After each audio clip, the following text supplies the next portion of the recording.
ప్రభువైన యేసుక్రీస్తు నామములో మీ అందరికీ నా వందనాలు శుభాలు తెలియజేసుకుంటూ ఈ అవకాశాన్ని ఇచ్చిన దేవాది దేవునికి కూడా కృతజ్ఞతలు చెల్లిస్తున్నాను.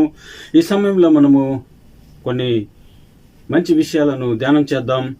మనం ఈ మధ్య కాలంలో చూస్తున్నాం, భారతదేశంలో ఆంధ్ర రాష్ట్రంలో మతోన్మాదులు, క్రీస్తు విరోధులు, బైబిల్ విరోధులు అనేక దుష్కార్యాలకు పాల్పడుతున్నారు. బైబిళ్లను కాల్చివేయడం ఇలాంటి సంఘటనలు మనము చూస్తున్నాం. అడిగేవారు లేరని వారి ఇష్టం వచ్చినట్లు వారు ప్రవర్తిస్తున్నారు.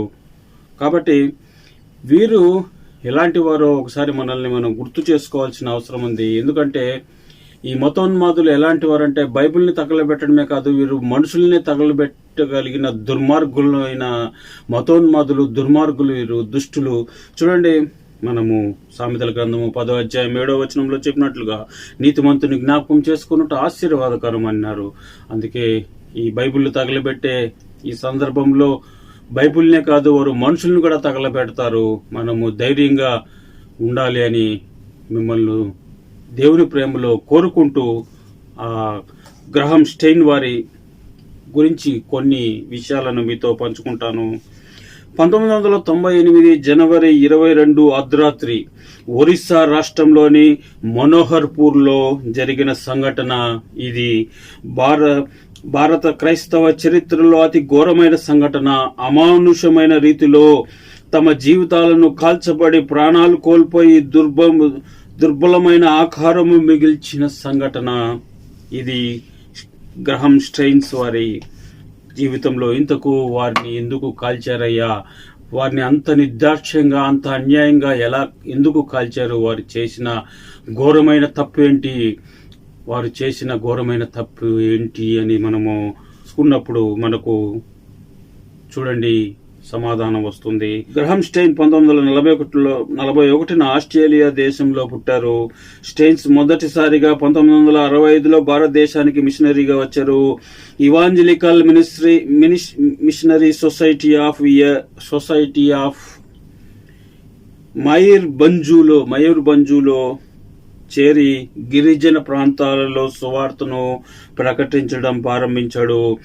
1982 సంవత్సరంలో మయూర్భంజ్లో కుష్టు వ్యాధిగ్రస్తుల కోసం ఒక ఆశ్రమం ప్రారంభించారు.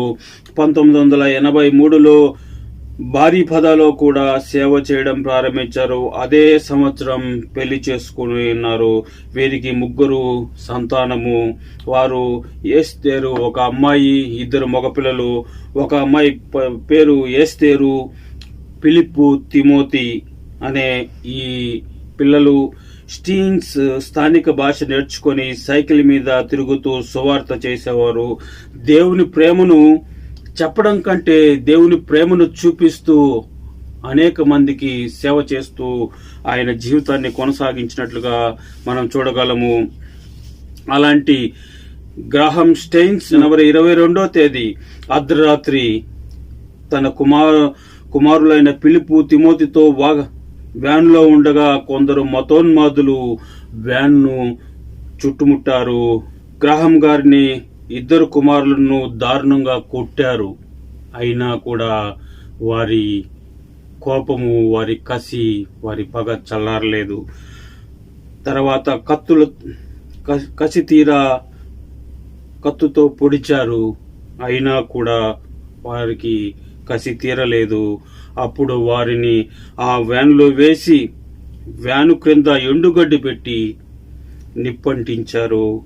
ఎవరు చూడడానికి ఇష్టపడని కుష్టు వ్యాధులను ప్రేమతో ఆదరించిన స్టెయిన్ అగ్నిలో కాలిపోయాడు. సమాజం నుండి వెలివేయబడిన కుష్టు రోగులతో హాయిగా ఆడుకుంటున్న ఆ ప్రసి ఉదయాలను అగ్నిలో తగలబెట్టారు.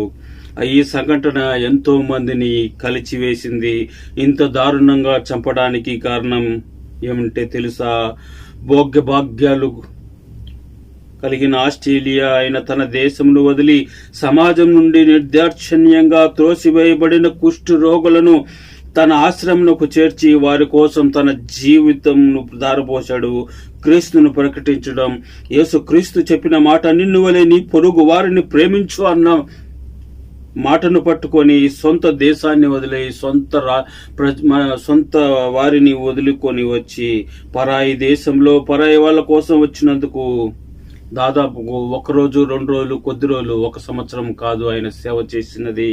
దాదాపుగా 34 సంవత్సరాలు కుష్ఠరోగులకు సేవ చేయడం ఆయన చేసిన తప్పు. అందుకే కాల్చి చంపేశారు. అలాంటి దుర్మార్గులు కలిగిన మతోన్మాదుల గురించి మనము ఏమని చెప్దాం, ఏమని మాట్లాడుకుందాం? వారు బైబిల్ను కాల్చడమే మనము ఒక వింత అనుకుంటే, అంతకుముందు ఎంతో మందిని వీరు పొట్టన పెట్టుకున్నారు. వారిలో మన భారతదేశంలోకి వచ్చి ఆస్ట్రేలియా పరాయి దేశం నుండి మన కోసం మన ప్రజలను మనము చీదరించుకుని ఎందుకు పనికిరానిగా వారినిగా సమాజం నుండి వెలివేసి ఊరు బయట వారిని తోలివేసిన కుష్టి రోగులకు ఒక ఆశ్రమాన్ని కట్టించి సొంత డబ్బులు ఖర్చు పెట్టుకొని ఎంతో ధనాన్ని వెచ్చించి ఆశ్రమాన్ని కట్టి దేవుని ప్రేమను ప్రకటిస్తూ దేవుని మాటలు చెప్తూ వారి కృపలను గాయాలను వారికి కట్టుతూ క్లీన్ చేసి వారికి భోజనం పెడుతూ ఆ 2 కుమారులు కూడా పసిపిల్లలు, ఆ కుమారులు కూడా వారితో కూడా ఆడుకుంటూ వారికి సేవ చేస్తూ ఎంతో చక్కగా దేవుని ప్రేమను సమాజానికి చూపిస్తుంటే ఓర్వలేని దుష్ట మతోన్మాదులు గ్రహం స్టెయిన్స్ గారిని వారి 2 కుమారులను నిర్దాక్షిణ్యంగా వ్యాన్లో వేసి కాల్చివేయడం జరిగింది.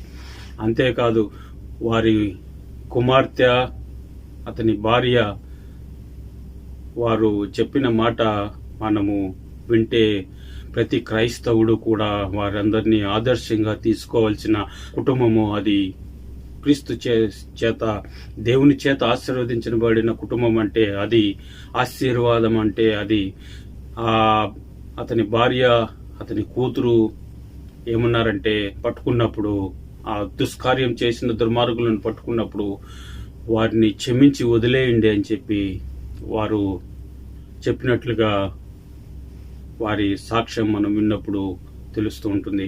అంతటి వారిని క్షమించమని చెప్పిన ఆ మహా తల్లి, అతనికి పుట్టిన కుమార్తె, ఆ తల్లి కుమార్తె వారు అలా క్షమాభిక్ష ఇచ్చారు. అలాంటి మారుమూరు గ్రామంలో గిరిజనుల మధ్య సేవ చేస్తున్న వారు ఇలా ఎంత దుర్మార్గమైన చర్యకు పాల్పడ్డారో, అలాంటి వారికి పేపర్ల మీద ప్రింట్ అయిన దేవుని మాటలను, బుక్స్ను, గ్రంథాలను కాల్చివేయడం వారికి ఒక లెక్క. కాబట్టి వారి గురించి అలాంటి వార్తలు చూసినప్పుడు అధైర్యపడకుండా, ప్రాణాలు పోయినా కూడా అతని భార్య, కుమార్తె ఇప్పటికీ వారు దేవుని సేవలోనే ఉన్నారు.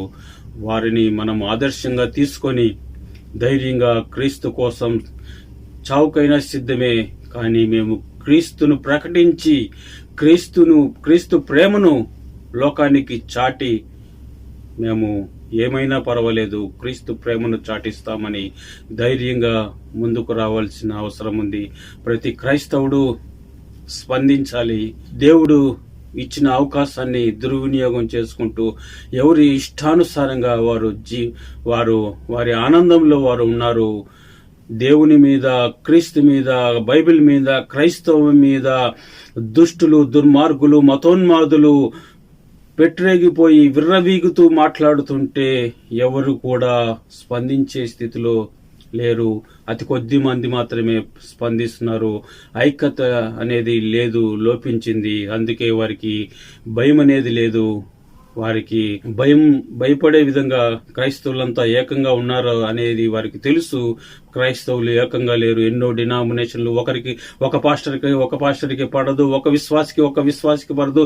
ఈ చర్చిలో వెళ్లే వారికి ఆ చర్చి వాళ్ళు పడరు అని వారికి తెలుసు. కాబట్టే వారు ఇలాంటి అఘాయిత్యాలకు పాల్పడుతున్నారు. కాబట్టి ఇకనైనా కళ్ళు తెరిచి క్రైస్తవులంతా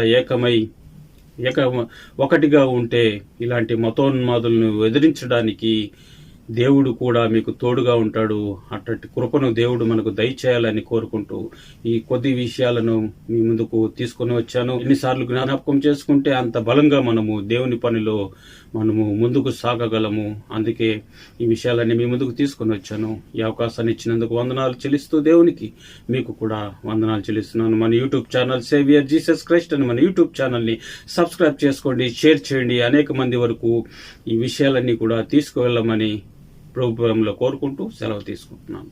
అందరికీ వందనాలు. Thank you.